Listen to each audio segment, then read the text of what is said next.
There's a street in North Carolina where no one mows their lawn, no one takes out the trash, and every mailbox is permanently sealed shut. It looks like a normal suburban road until you drive through it. And then you start hearing the whispers. What happens after that? Well, most never make it out. This is the story of Whispering Drive, and the people who vanished trying to uncover its truth. Jackie, 29, freelance journalist, was searching for her next viral exposé. She'd already blown the lid off a fraudulent charity scandal and uncovered a dark side to a local megachurch. But that was months ago, and now nothing. Views had plummeted. Her blog was dying. Then came the anonymous email. The subject line simply read, "If you want a real story, go to 119 Whispering Drive. But don't stay past sunset."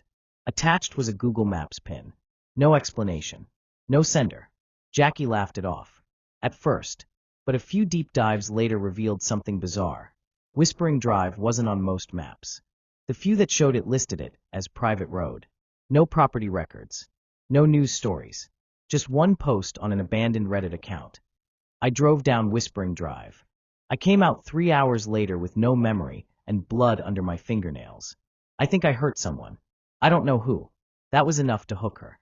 She packed her gear, mounted her GoPro, and headed out. The entrance to Whispering Drive looked ordinary. Overgrown lawns. Rusted mailboxes. One swing hanging crooked in the breeze. But as soon as Jackie turned onto the street, all the ambient noise, the birds, the wind, even the hum of her engine faded out. Complete silence. Even the radio signal died. She checked her phone. No signal. Goosebumps. But she pressed on. House after house, all perfectly still. It was like someone hit pause on life. Then she saw something. A boy. Just standing on the sidewalk. Staring at her car. Motionless. She stopped. Got out. "Hey, are you okay?" The boy didn't speak. His lips moved, but there was no sound. Just a strange, low-frequency buzzing in her ears. She reached out. The boy screamed silently and ran. Jackie spun, but when she turned back, he was gone. No trace. And that's when the whispers started. At first, it was just one voice. A woman, maybe mid-30s, whispering in her right ear. "Don't look at the windows." Jackie jumped. Spun around. No one. Then another voice in the left ear. "This one male. He's watching you. Inside the house with the green shutters." Jackie turned toward it. The green shutter house was 2 doors down. All its windows were blacked out. She wanted to leave. Badly. But the road didn't let her. Every time she turned around to drive out, she ended up back in front of the green shutter house. It looped. Endlessly. She began to panic. Ran from her car, GoPro still rolling. She pounded on doors. No one answered. Then finally, movement. From the window of the green shutter house, something peeked out. Not a person. It was a face. But stretched wrong. Mouth too wide. Eyes glowing faintly. She blacked out. When Jackie woke up, it was dark. Somehow, her GoPro was still recording. She was inside the house. The room was old. Covered in children's toys. Everything smelled of mildew and dust. She stood. Swayed. Her ears still buzzed, but now the whispers were loud. Clear. "You broke the rule. You stayed after sunset." She staggered to the door, but it wouldn't open. Once you stay forever. The lights flickered. And then the house changed. The wallpaper peeled before her eyes, revealing scratch marks. Dozens, hundreds of fingernail grooves in the walls. As if people tried to claw their way out. A hallway appeared where none had been. She walked down it. Slowly. And saw them. People. But wrong. Their bodies glitched, like video buffering at the wrong frame rate. Some were missing limbs. Others hovered. Every one of them whispered constantly. One reached for her. Its mouth opened wide and whispered. "Join us." Jackie ran. But no matter how far she went, she kept ending up in the same hallway. The truth of Whispering Drive eventually, Jackie found a basement door. She descended into darkness. In the basement, she found an old desk with a journal on it. Dusty. Torn. But legible. It was written by a man named Harlan Griggs. A war veteran. 1950s. He wrote about finding a silent place on this land. He called it a tear in the fabric of sound. He and a few others built a neighborhood on it, hoping to isolate themselves from the world. But the silence wasn't natural. The tear spread, and it whispered. Harlan's final entry. "We thought silence would save us. But it hears our thoughts now. It needs voices. It uses our memories. It never forgets. Then she heard it again. A whisper, but this time it sounded like her own voice. You never should have come here, Jackie. She looked up and saw herself, standing across the room. Same clothes, same face, but different eyes. Black, endless. Her doppelganger lunged. Escape or assimilation. Jackie screamed, ran back upstairs. The house was shifting. Doors led to different rooms now. Stairs looped endlessly. The furniture melted, and the whispers multiplied. Thousands of voices, all speaking at once.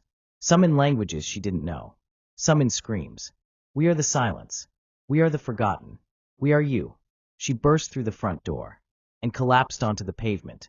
When she awoke, it was day. Bright. Birds chirped. She stood, looked around. No more green shutter house. No boy. No whispers. Her car was gone. So was her camera. She checked her phone. May 5th, 2025, 11:03 a.m. She had been gone 3 days.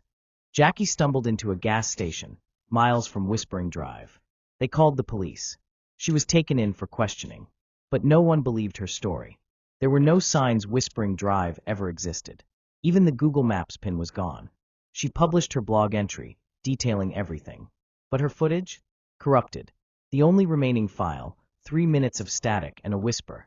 You left us, but part of you stayed behind. She moved to another state, changed her name, tried to forget.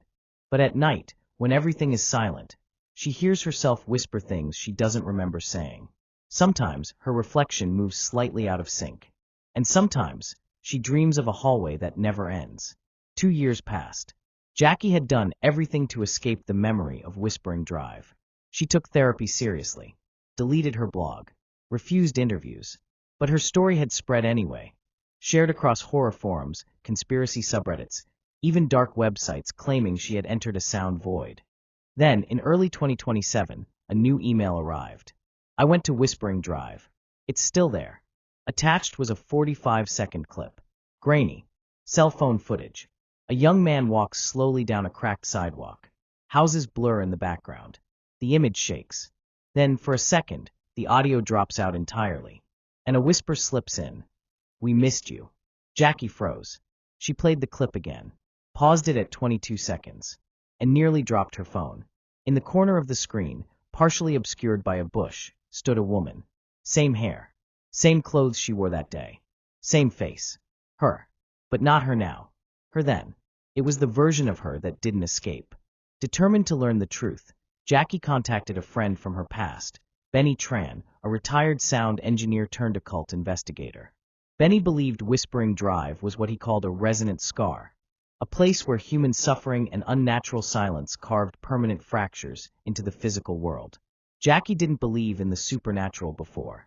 Now she trusted anything that might help her understand what happened. Benny had theories, ancient ones.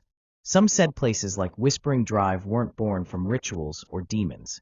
Something terrible had once happened on that land. Something loud enough to change the laws of sound. They prepared an expedition.